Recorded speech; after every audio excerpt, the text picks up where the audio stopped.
This podcast is brought to you by Amusement Warehouse Magazine, the industry's largest trade publication. We cover amusement parks, carnivals, fairs, festivals, history, safety columns. We really got it all when it comes to the amusement business. Only remaining print publication in the amusement industry on a regular basis. So if you're interested in what the amusement industry has to offer, subscribe today. You can subscribe by logging on to amusementwarehouse.com, carnivalwarehouse.com, or amusementparkwarehouse.com.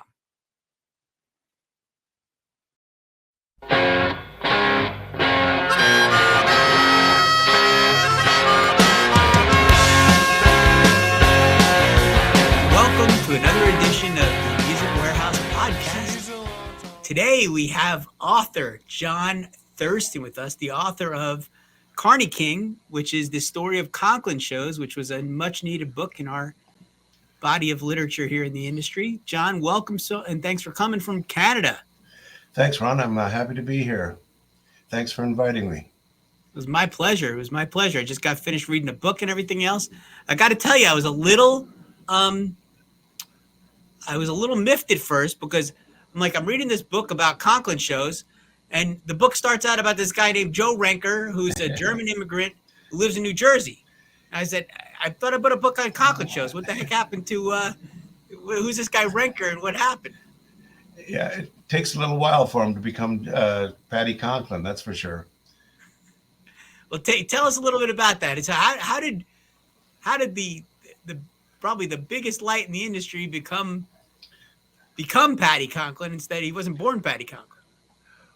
Well, I mean, that's a long story that's told in the book. It's not that long a story, actually. I mean, he was born in New Jersey and to an immigrant family that tried to make their way in the United States. They came in 1892, rather. And they never made it real well. His father was a dyer in the silk industry in Paterson, New Jersey. And so he was making his way through the world, and he left his family when he was 16 by some stories, maybe a little younger by other stories, went to New York, hung around, did various things in New York to try to make a living for himself. Ultimately, he joined up with the original Paddy Conklin, who was actually James Wesley Conklin was the name of the founder of the show Conklin Shows, the original Conklin Shows. And he was informally adopted by James Wesley Conklin and his wife, and became quite useful to the Conklin family on their midway.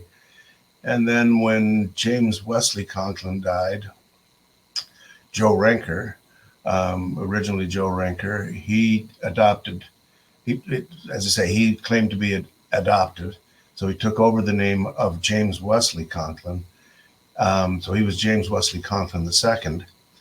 And then later, I'm not sure how much later on he adopted the nickname Paddy, but Paddy was his nickname, according to him, based on the fact that he always stood pat on his deals. Now, my feeling is that he adopted the name Paddy because it went along with the Irish tone of the name Conklin, and he wanted to avoid this. This was, by now we're into just post First World War U.S., and Germans weren't held in very high regard in the United States at the time. So he got rid of all evidence of his German ancestry and became James Wesley, nicknamed Paddy Conklin, and known as Paddy Conklin throughout his life. And that's generally how he became Paddy Conklin. But then he never dropped it. He never took back his original name at all. I don't know that anyone knew that his original name was Joe Renker. Yeah, that's pretty fascinating. The whole story of him and where he came from. I mean, he not only wasn't his name, but he adopted. He basically became Irish when he was German, which is really interesting. Yeah. How did you get the idea to write the book? What motivated you to do that?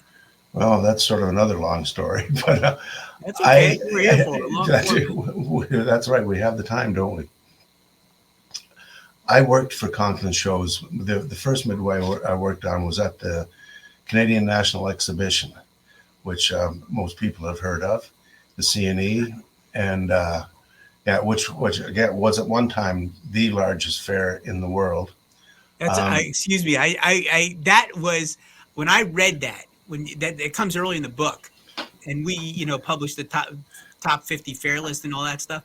I actually thought you were wrong. I said there's no way the CNE was the largest fair in North America. And I read on. I was like, holy mackerel! It really was the largest fair in North America by far. It wasn't even close. And I was really surprised by that fact. That was one of the at least in my mind, the history of this business.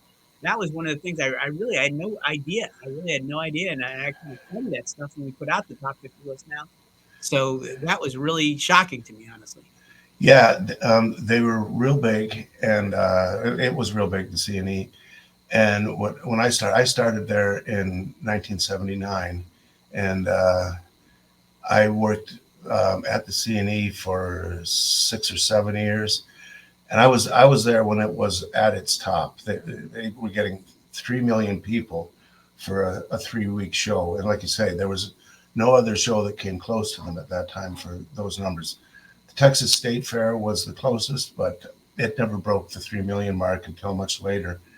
And so I was there when it was at its peak. And if you can imagine, I mean, it's a big exhibition grounds, but 3 million people, so 1 million people a week were packed into this exhibition, and most of them came down the Midway. So it was quite an introduction to the carnival industry for me to be there while there were that many people on the fairgrounds. So I worked there for, as I say, 7 years, and then I went from working the CNE. The guy I worked for at the X, John Miller was his name. He had gambling wheels on the Ontario Roadshow, as well as the Western Canada Roadshow. And I went out with John Miller on the Ontario Roadshow for a couple of years. And then I worked the Western shows for a couple of years, Calgary, Edmonton, Saskatchewan, and a couple of other big fairs out west. And then I was working working the midways and working on the show during the summer, and it was helping me pay tuition for my university education. And after 10 years working for the carnival, I decided to concentrate more on my university education. So I left the Midway for permanently at that point in terms of working on the show, and went on with my university education, and I ended up doing my PhD in English literature, and I published a book out of my PhD on a woman called named Susanna Moody, who was a big 19th century Canadian writer. And after I was finished that, I thought, well, I enjoyed that experience. Let's write another book. And I thought about it, and well, Paddy Conklin would be the good subject for a book, because I knew all about him, his legend, the story of Conklin shows. And again, at that point, Conklin shows was also the largest carnival provider in the world as well. And decided that I'd work on a book on Paddy, and contacted Paddy. Was dead by that point. I can't say that I met Paddy Conklin, but I did see him on the Midway while I was at the CNE, and knew of him. And I did meet his son Jim, who took over the Conklin shows. And when I thought about writing a book about Paddy and Conklin shows, I contacted Jim about it, and he was quite enthusiastic about the whole prospect. So he helped out a lot in the beginning, including letting me use a room full of paper archives. This was not all the artifacts from the Midway and things that he also collected, but he had paper archives that went back right to the very beginning of the show, letters and account books and telegrams and all sorts of paper documentation. I had that in stored in my house. It took up its own room, as I say. Jeez. And went from there and continued with my research, and the rest is in the book. Yeah, that really was another thing that really surprised me, was how extensive the detail of their archives were. I mean, they had account books, they had everything, correspondence back and forth between Conklin and his partner, especially at the end when they were sort of negotiating the sale and payments and things like that. It's amazing the level of detailed records that they kept, and grosses from different places, all those things. I was shocked, and for you to get access to all that must have been that was key to the book, but that's also super important for. Yeah. No, the letters and correspondence and the account books as well were essential to getting the story on the show. Now, as you're aware from reading the book, a lot of my documentation comes from periodicals as well, especially Billboard magazine. Right. But and I talked to Jim Conklin extensively, as well as somewhere around 30 carnies I interviewed for the book and for other purposes.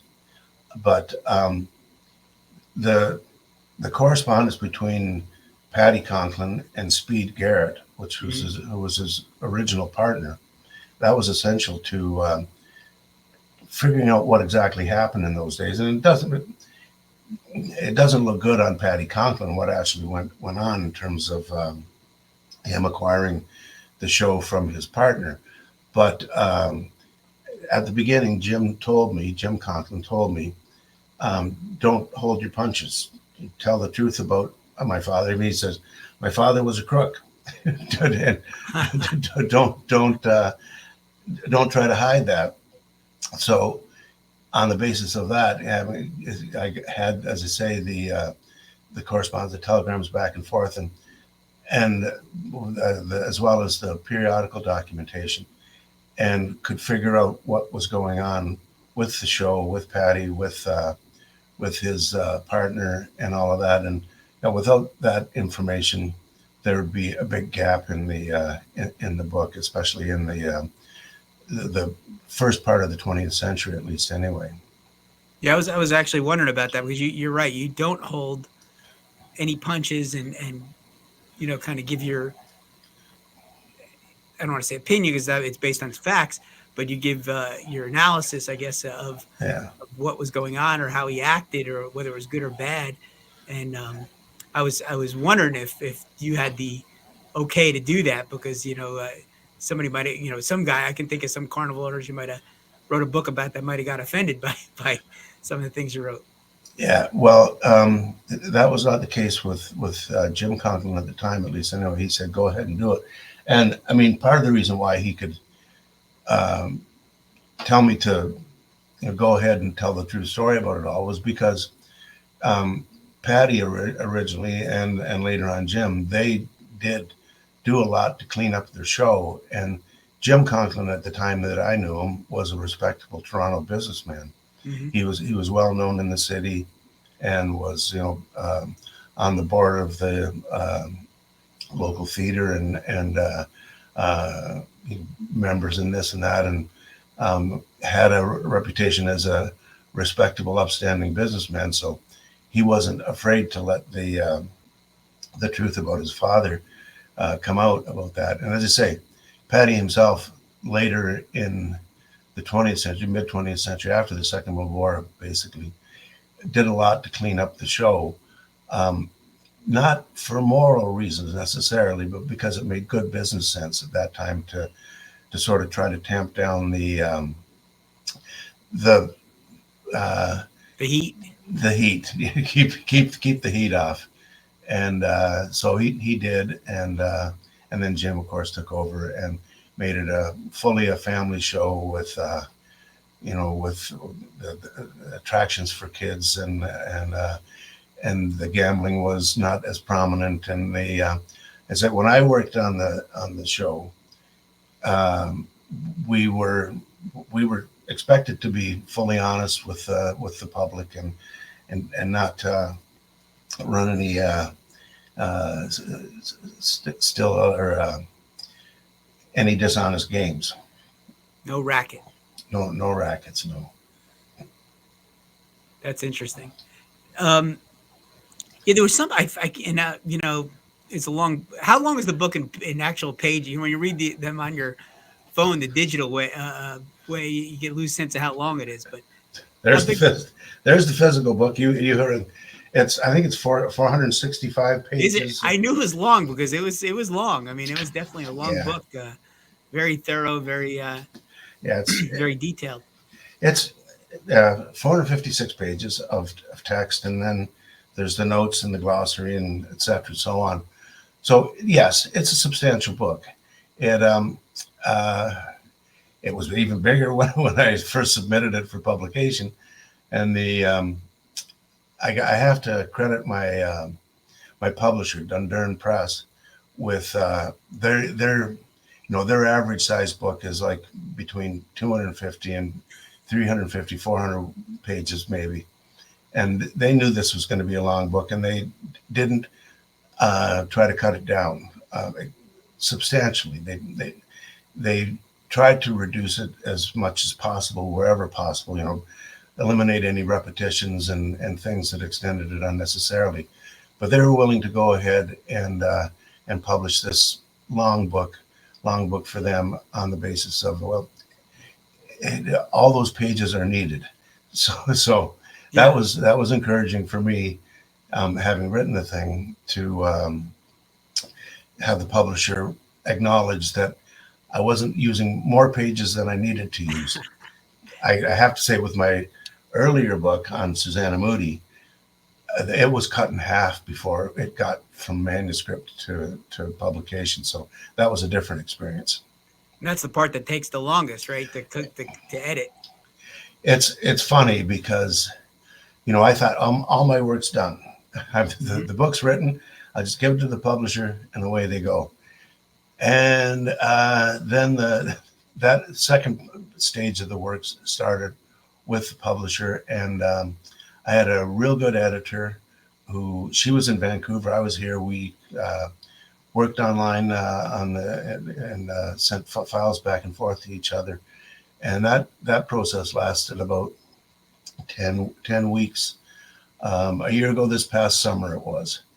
And that was a very pleasant experience as well, working with this editor. She was very sensitive to the content of the book and what I was trying to do. Right. But also could see places where it could be improved, and she helped out a lot there. So she did improve it a lot. Her name was Susan Fitzgerald, just to give a shout out to her. And that was great. And I thought, okay, well, now I'm done. And I still had to go through a copy edit and a proofreading. And I thought, okay, fine. But then finally, there's a contract in most the authors of most nonfiction books. There's a clause in the contract that says that the author is responsible for the index, and either you pay for someone to do the index, or you do the index yourself. So again, here I am. I'm done, and said, well, you got to produce an index, and I could have paid to have it done, but I said, well, that might be fun to try, and I'm the author of the book, so I know the content. I should do the index. That was a whole other piece of work in itself. And that took me 5 straight weeks, five straight weeks, basically a 40-hour week, to do the index. And writing is one thing, editing is another thing, and I had lots of experience with both. I'd never done an index. Indexing is a whole other job. It's a whole other kind of work. So I learned how to do that, did the index, and then finally I was done. And they took over, and it went to press. People don't realize how hard it is to edit. There's a famous quote that I always sticks with me is that I'm sorry this letter is so long, but I didn't have time to make it shorter. Exactly. That's I've been, just as an aside, I've worked as an editor most of my working life, and that's the job I got paid for. And editing is a whole other thing, and it's requires a lot of work, and that's exactly the attitude we take. That, well, writing long is easy. It's writing short that's hard. And yeah, this letter would be shorter but I didn't have an editor. But when you're writing and you're passionate about something, you think every single word is really important. So it's tough to. It's nice to have that other perspective to give this stuff up. That's exactly it. You need a second set of eyes to look at it and say, well, you said in 15 words what you could have said in 10 words here. So we'll get it down to 10 words. So Conklin, let's get back to the show a little bit. So now Paddy Conklin, formerly Renker, formerly from New Jersey, goes to Western Canada, has a show with Speed Garrett. And back then, a carnival was mostly shows and just a couple of rides. Yeah.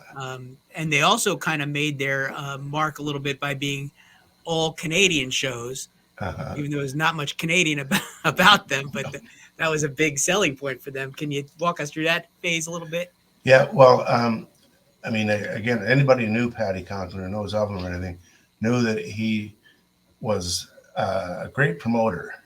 And shows. He was the one who chose all the shows to put on with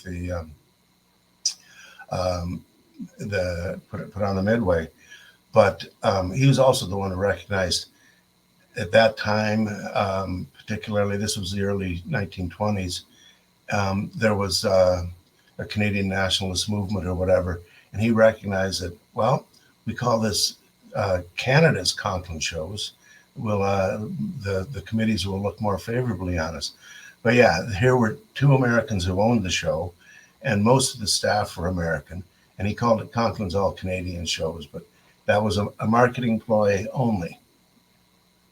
That's interesting. So what kind of places did they play? How many, when they were in that era, how many shows and rides did they have? What did they have? Well, I mean, of course, the size of the show would vary year to year, and it was gradually growing. But when he started out, they had a Ferris wheel, a merry-go-round, and 5 or 6 shows, and a bunch of hanky panks. And the towns they played were out in the prairies, in the mountains of British Columbia, and the prairies of Alberta and Saskatchewan. And these were small towns. They'd only recently been settled. That area, that whole part of the country was only settled towards the end of the 19th century and then early in the 20th century, again, from the encouragement of the Canadian government more than anything, getting people out there and that's when all the wheat farms sprang up on the prairies. But these towns would be, like population, a couple of hundred people, if they're even that. But the fact is that they would draw on all of the surrounding area, the farms and so on, and play to people who had never seen this kind of thing at all. I didn't have the opportunity to get to the city or see a Midway or anything. And for the first 10, 15 years of the existence of the show, they played these small towns, and they would play 2, sometimes 3 a week. Now, people in the carnival industry know what's involved in moving a show from place to place, and to do 3 shows in a week or 3 spots in a week, that was quite a feat. And it said that the show had a circusy sort of way of doing things, and the circus, of course, moves day to day, and they were known to be able to move, pack up and move and get out of there and get to the next spot real fast and do as many as 3 a week. They do at least 2 a week, and sometimes as many as 3 shows a week. Now, there aren't that many days in the week to set up and tear down, but they managed to do it, and they made money, or Patty made money. I don't know if many of his agents and ride guys made a whole lot of money, but Patty made money anyway. Not a lot during that time. And then uh, he had his eye on the CNE, the Canadian National Exhibition, almost from the beginning. He'd heard of it, Really? he knew about it, and it was run by Midway, put on by American shows. The most recent before Patty got it was Reuben and Cherry shows, and then he managed. He actually he knew the manager of the CNE, and got in good with him, and basically talked him into letting Conklin shows take over the CNE. That was in 1937, and from there he never looked back. And the show basically completely moved east at that point, right? Yeah. They continued to try to. Vancouver was their one spot in the West that was substantial, and they usually would start out in Vancouver, and then go into the smaller towns. And he did play Vancouver one last time after he got the CNE, and tried to play some of the smaller fairs out there, but he moved it all east from that point, and they were first in Hamilton, Ontario. They had their winter quarters, and then eventually they moved to Brantford, Ontario. It wasn't a big town at that time. It was probably 20, 30,000 people at that time, and they became big business in the Brantford area, and moved everything from the West, and had all their stuff there, and then got an Ontario circuit. Got most of the bigger fairs in Ontario. Again, none of these were very big other than the CNE, but they got a full circuit of Ontario fairs, and throughout Patty's life, they stayed in Ontario. Yeah, and I think prior to that they had for those that don't know, the Canadian fair route is basically made up of tiers of fairs, A, B, and C. Yeah. And then some other independent fairs and different things. But prior to moving to this, or going after the CNE, he had some. Didn't he bid on the C route at least, or some B fairs at some point out west? It's the Western Canadian fairs in particular that have an A, B, C circuit, 3 separate circuits. And he kept bidding on those. He had been playing the C fairs when he was in the West, and when he got in Ontario, he would bid on the B and the A fairs.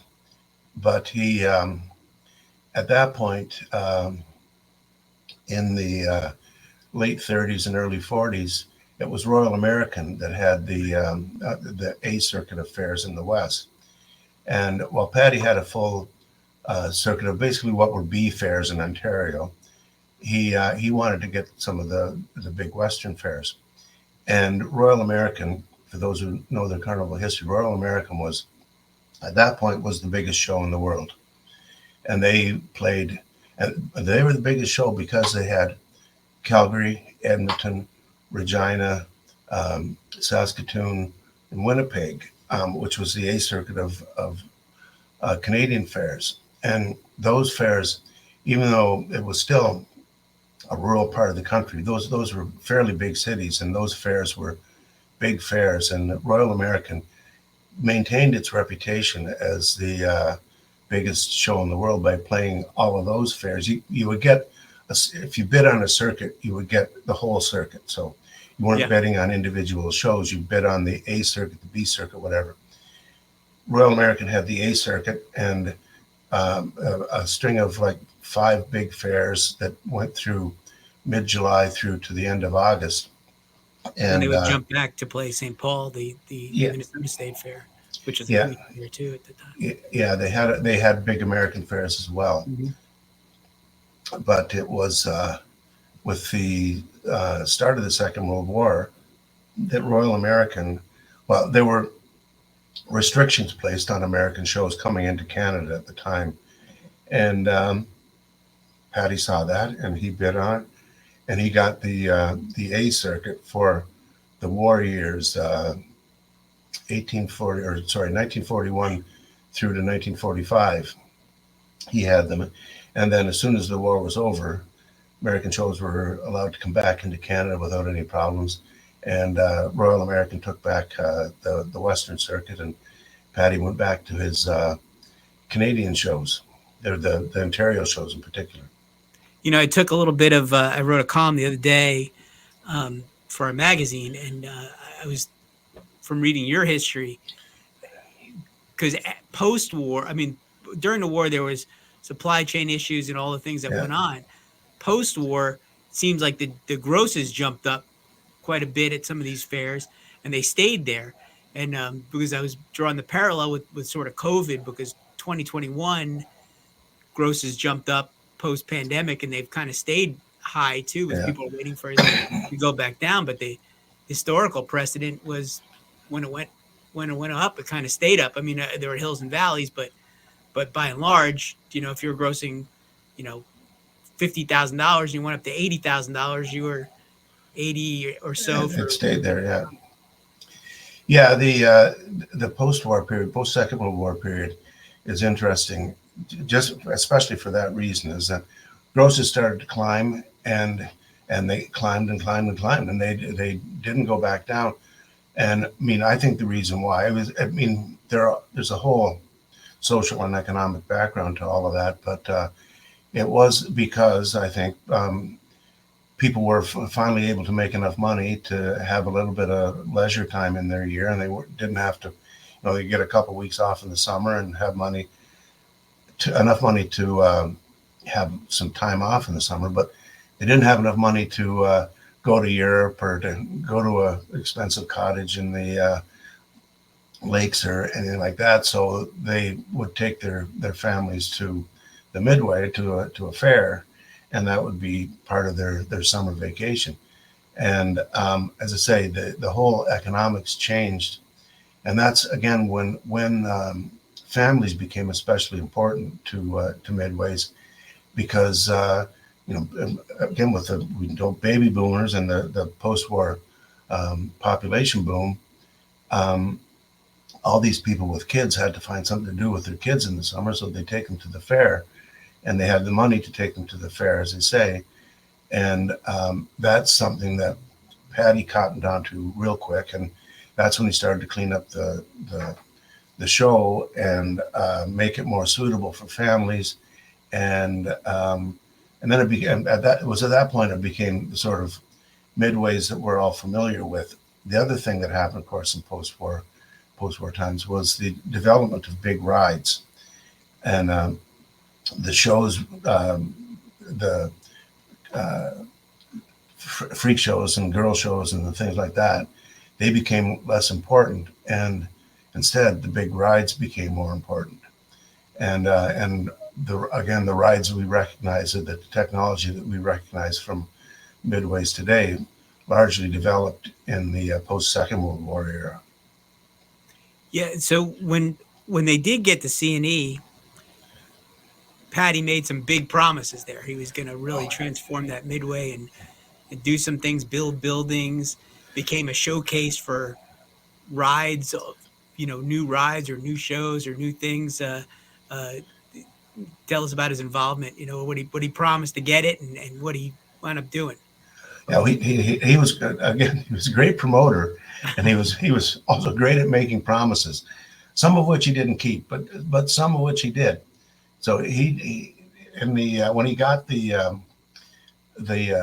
C&E in 1937, the first thing he did was go with his the manager of the C&E, a guy named Elwood Hughes, went to Europe to check out what was going on in the European carnival industry, and try to get. It was mainly after shows at that point rather than rides, and he wanted to get the best attractions that were available, and the C&E was shut down during the Second World War as well. So, and after that, he again, he was making promises all the time, and the thing is, at the CNE, he could keep those promises because it was such a big fair. And he and the European ride industry didn't really start to develop until after the Second World War either. And so they started going back to Europe and getting the biggest and best rides that were available, including buying up, 5 of a certain kind of ride, one of which he'd put on his own midway, but the other 4 of which he would sell at a good profit to other show owners. But yeah, not only did he bring in the big rides, but as you were mentioning, he started building things at the CNE grounds, including permanent buildings, which were unheard of for summer exhibitions. So he built a bunch of permanent, well, semi-permanent. I worked in those buildings in the 70s and 80s, and they were permanent, but if you get a good hurricane, they'd be knocked down real fast. But other things, he wanted a good roller coaster. And again, at that point, traveling shows couldn't manage to transport a roller coaster from spot to spot every week. So he built a permanent one at the CNE, and that again was unheard of for a summer fair that lasted 3 weeks. To have a permanent roller coaster was unheard of. He managed to pay for that thing in like the first or second year after having built it, just on the basis of ride admissions. He managed to pay for that roller coaster. And then later on, he as time went on, he saw the potential for having a year-round amusement park at the CNE. And again, it was the amusement parks that because they could have permanent installations, they could have the really big rides set up on their fairgrounds or on the amusement park grounds. So he wanted to do that at the CNE, and he did manage to have a couple of summer-long amusement park operations at the CNE, but because of various things, but largely because of tension between Conklin shows and city councilors, it never became a really big thing, the amusement park at the CNE grounds. And he tried an amusement park at another place in Toronto, and it never really, his amusement park business never really took off, except that he started at that point also to be putting in rides at various amusement parks across the country, including there's one at Crystal Beach down in the Niagara Falls area, and one in Montreal. And he put in they were traveling rides, but he put them in a sort of permanent basis at these amusement parks, and got into the amusement park without ever owning an amusement park. He got into the amusement park business quite extensively. Another big innovation was the paving of the midways. He would pave midways at a lot of his events, which now it's done fairly often, but back then that was a huge innovation, I think, right? Yeah, I don't know whether this is actually true or not, but on the basis of what I know, it's true. And I haven't done sufficient research outside of Conklin shows to know whether this is true, but he claims to have come up with the idea of paving midways all on his own. The first midway he paved was at the Exposition Provinciale in Quebec City, Quebec's provincial exhibition. Mm-hmm. And immediately that paid off. They had a big rain the first year that he put in the paved midway, and they were able to stay open during the rain. They didn't have a muddy midway and all the difficulties to deal with that sort of thing. So the paving was a big factor.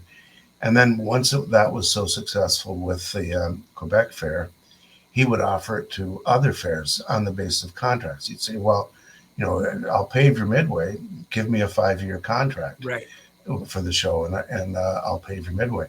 That also was an innovation. I don't know, again, whether it was unique to Conklin shows, but multi-year contracts that would go 5-10 years was something not common in the industry in those days, at least anyway. But he'd, again, come in with his promises. I'll do this, I'll do that. I'll pave your midway. I'll build buildings. I'll bring in the best rides. Give me a 5-10 year contract to make it worth my while. That was big. Because early on, even reading from your book, even the A circuit or the B circuit or the C circuit, they were year to year at the beginning, right? So that must have been poor show owners, like, okay, I got B this year. I'm good. And next year they're C or Exactly. something. And it's a big difference with the gross, right? I mean, it's enormous. Yeah, they would have to bid every year on the circuits in the West or on individual fairs in the East. Now, he got his first long-term contract with the CNE, and again, that's where he went from there. Was that, look, if I'm going to do these things, I have to have long-term contracts with this, and no more of this bidding from year to year. So he'd have a full season in his pocket from year to year without having to work for it. Yeah, early on, it seemed like he wouldn't know where he was going a couple weeks down the line, and then it must have been a nice change to have the CNE and a route of fairs all set for him. So yeah, there were some years they'd go out in the spring, and they didn't know exactly where they were going to be ending up. The advance man was a standard figure on the early midways, and the advance man would basically go a week ahead of the show or 2 weeks ahead of the show to see if you could book the next spot. Now, a lot of it was established ahead of time, but sometimes I know there were years when he said, well, we're going to be here this week and there that week, and they'd be different places because the advance man would be getting a different route than the one he thought they were going to get. And yeah, it was hand to mouth a lot of those years. Doing the thing.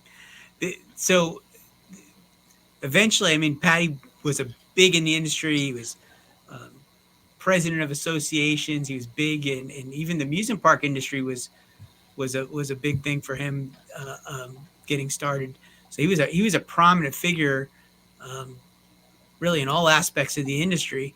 And he was asked at some point to kind of head up the World's Fair, right? I think it's Seattle. Was it? Seattle, yeah. Mm-hmm. Yeah, he, again, that's another interesting story about him. He thought of the CNE as his own World's Fair, his annual World's Fair. And he'd refer to it that way. And early on, he'd say, why am I interested in World's Fairs? World's Fairs come and go. The CNE goes on forever. Right. And so he didn't show a whole lot of interest in those things. But then in the late 60s, Seattle came to him and said, look, can you put on a midway at the Seattle World's Fair? And he thought, well, he must have been he was looking for more places to expand, other things to do, whatever. He was always on the go for promotional purposes and just to, he liked to travel. He liked to meet different people and everything. But it was a little later in life, right? This is a big challenge for him. He was pretty old at that point, and his son and his brother said to him, "Patty, you're crazy. What do you? No, you don't want to do a World's Fair." And he said, "Fine, you don't want to do it with me. I'll do it on my own." They did go in with him, his son and his brother, as well as another partner, Harry Batt from Pontchartrain Amusement Park in New Orleans.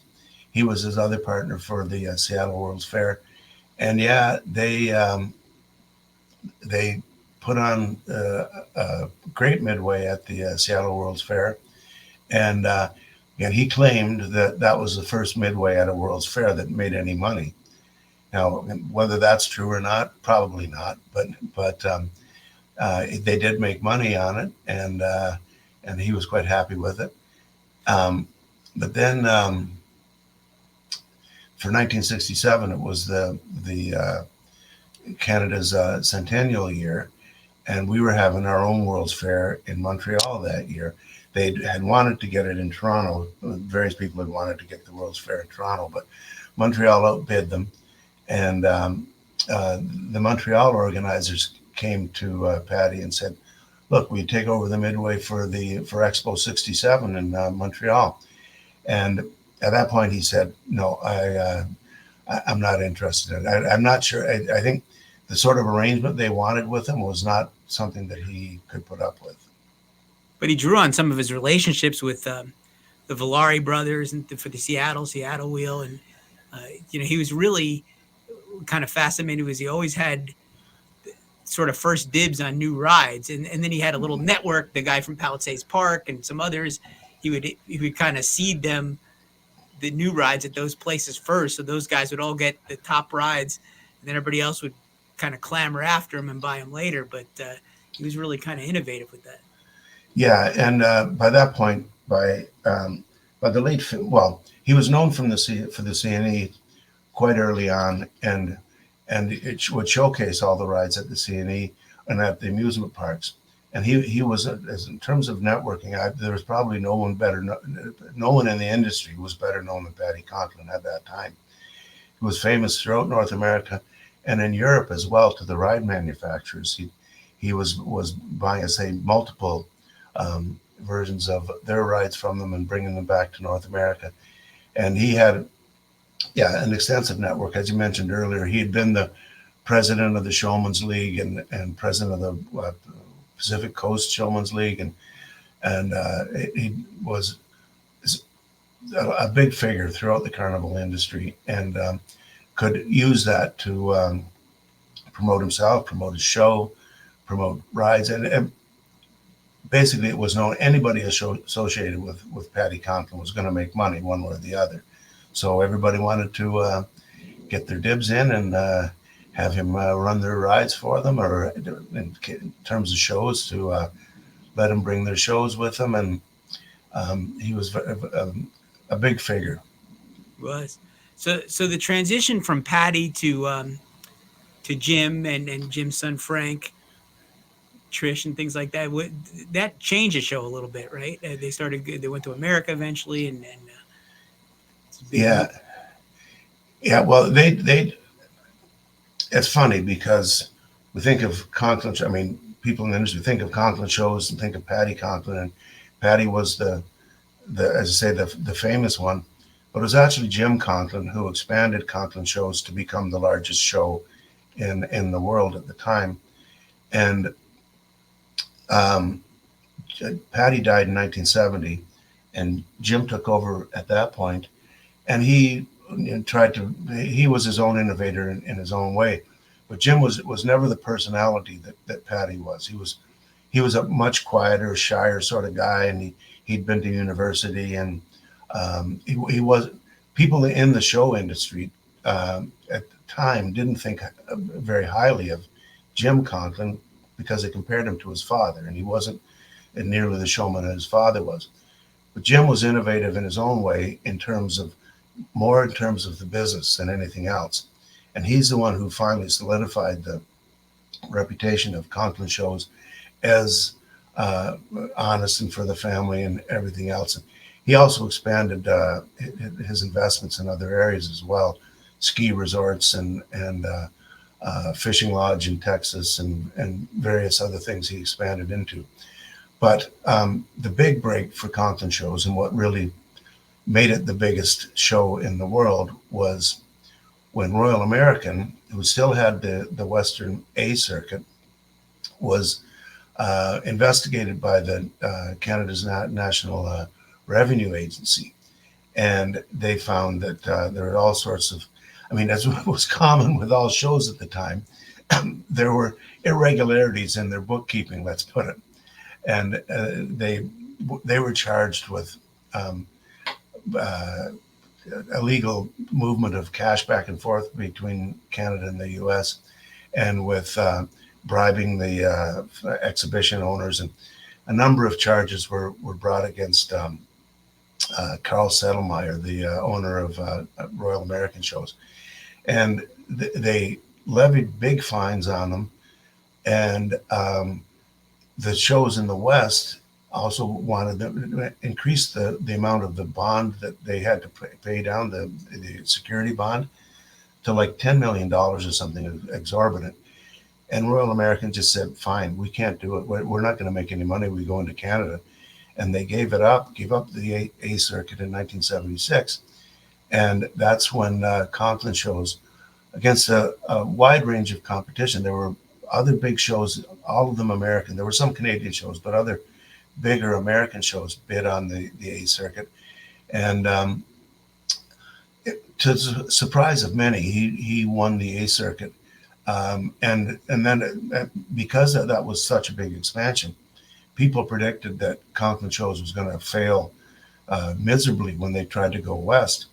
But Jim put the money in necessary and bought the rides and also brought in other shows to work with him. They had to buy a lot of shows. Tommy Coughing I had on the podcast not long ago, and he was telling me, he was a kid then, or young anyway. He was telling me it was a big change, to run and start doing the A circuit all of a sudden. Yeah, and they bought up a lot of the competition and did the A circuit. And 1976 was their first year, and that's for people who worked with Conklin shows at the time. That's known as the big year for them. Now, from my own perspective, unfortunately, I was working the Ontario Roadshow that year, and not the Western circuit. So I didn't see the first year out there. Apparently, it was just crazy. They did a Midnight Madness, and they had people on the Midway all night long in Calgary, all night long and through the next day, and they couldn't take the money in fast enough, and so. Their first year in the West was, as I say, notable to anybody who worked it, but notable also to the people of Calgary and Edmonton, because again they were used to Royal American, and Royal American had the circuit for so long. So I mean, they weren't trying as hard as maybe they should have been to keep it. And when Conklin shows went out there, people noted the improvement in the Midway, and their grosses were up 10-12% for. A lot of these big shows. When you're dealing with a big exhibition like Calgary Stampede and the Edmonton Klondike Days and some other the big shows, when you up your gross by 10-12%, that's a substantial amount of money, and that changed the Conklin shows for forever. At that point, they and they just continued to expand and get more shows. And then, as you mentioned, when Frank took over, the grandson of Patty Conklin, Frank started taking the show into the U.S. again. And Patty had never played the U.S. in his entire life.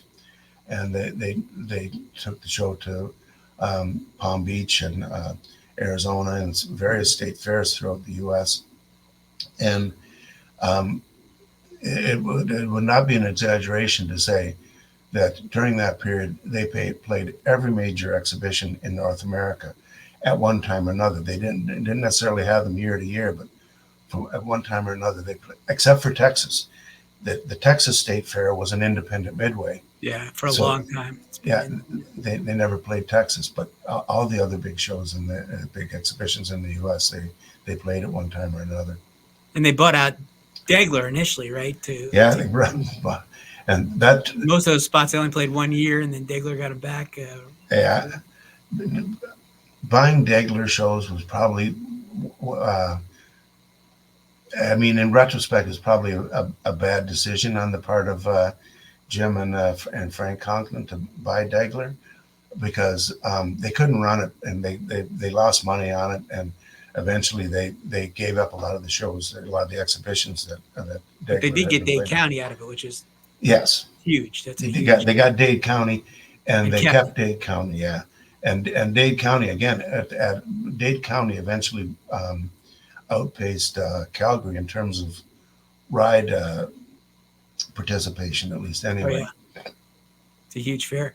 So Frank really, from the book, Jim sent Frank basically with all the big rides. I mean, he sent him with some enormous equipment to go to the U.S. and play those spots, and Frank kind of,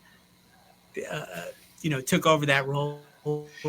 Yeah, Frank was that for many years, and operated the carnival. Yeah, and Frank became known as the the guy who could take the big rides down the road. The biggest and the one that everybody remembers is the Doppler coaster, the double loop coaster, which was nobody had ever taken a ride that massive down the road.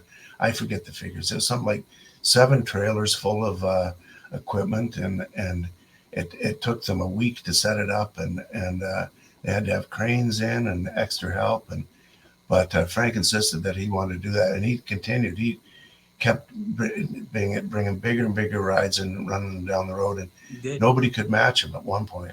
No, he's. I actually ran a couple fairs, and we had Conklin shows. We did our midway. Frank did in New York area, and they had some incredible equipment, and they had incredible staff too. You interview some of the people on the staff, and John Anderson and Lurch and Scooter and all the guys that were around him were really capable, good guys. That did Howard Pringle did so many. He really had a great crew of people around him to keep things going. Yeah, he had again with I think probably with Frank more than with either Patty or Jim. Frank had a loyal core of staff that loved to work with him. Frank was just a young guy; he was in his 20s at the time, and they loved to work with him. And he treated them right, and they stayed loyal with him. And that was one of the keys to his success was having this highly qualified staff who would do anything for him, and that helped him move all those big rides down the road. Yeah, I mean, he came off, he came off as a businessman who wasn't that passionate about certain, but he really was, because he did love to move those big rides and keep all that big stuff up. But he's very casual. He's a nice guy, and you go see him, and he'd be watching the History Channel. He loved history, doing all those things, and really a neat guy. And when he eventually Conklin shows, of course, became part of Name and got bought out. And when it was Frank's turn to go, or when his contract ended, he kind of left the industry, and he hasn't really looked back too much. I don't know what Frank is doing these days, but since the sale in 2006, he hasn't had anything to do with the carnival industry that I'm aware of. Raising his kids and doing those things. Fascinating. I mean, it's one of somebody had told me once that the Conklin the Clown logo is like the second most or third most recognizable logo in Canada at one time. That's true? Yeah. Chris Yaniv was the guy who designed the Conco logo, and he designed logos for Bank of Montreal, Bell Canada, CP Rail, a lot of big national companies. He designed the logos for, and it was Jim Conklin who hired him to design the Conco logo. And at one time, I mean, it was second. It might have been the most recognizable logo in the world, and there it is, right there on the cover. How's that? Yeah, you can't very well see it. There's still like one place at the CNE you can still see the logo somewhere or something like that. The only place is at the Waffle House.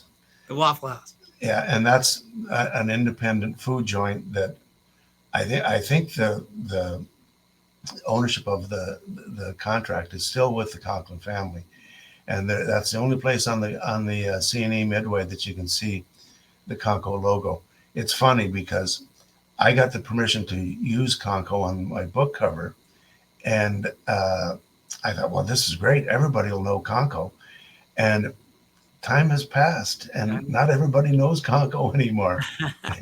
They used, I mean, anybody from Toronto that grew up in Toronto in the late 20th century, early 21st century, whatever, they all knew Conco because they all were on the Midway at the CNE at least once, and they would have seen Conco. But now you talk to people, younger people, and they what's Conco? And you describe it to them or show it to them. How big it used to be. Sound old, right? and people will eventually recognize it or think they recognize it eventually if you show it to them. But it's not the draw that it was at one time. Yeah, absolutely. Well, believe it or not, we've been talking for an hour about this. And I feel like we haven't touched on half of it. I got to have you back at one time to talk about this. My question to you is do you have any plans to write any more carnival history books, maybe some other shows? There's really a big need for that. Yeah. I recognize the need for it, certainly. And there have been books on other shows. As far as I'm concerned, none that have been as thoroughly researched as yours as is mine. good. Yours is well read. Well written. Some of the other ones are nice, but they're a little, not the greatest. Yeah. I mean, they're written by people who are show people first and writers second. Right. I was a show person at one time, but became a writer first and before a show person, and did the research. As far as my plans to write other histories of shows, I don't have any immediate plans to do so. No. Maybe a few articles. You could write some articles for us on Amusement Warehouse. That's definitely a possibility. Yeah. Then you'll get enough together. You write a book. Publish a bunch of articles, and eventually they become a book. You do it in segments, and then just put it all together. Well, okay. John, thank you so much. Stay warm up there in Canada, and hopefully we'll talk very soon. It was fascinating to talk to you. Thank you so much. Well, thanks for having me again, Ron, and it was a pleasure to talk to you. This podcast is brought to you by Innovative Ticketing is the ticketing source made for the amusement industry. Our staff of professionals can guide you through your setup, assist with customer service, even on the weekends when you most need it, and help increase your sales through promotions that work. Innovative Ticketing is the ticketing source made for the amusement industry. Sign up today at innovativeticketing.com.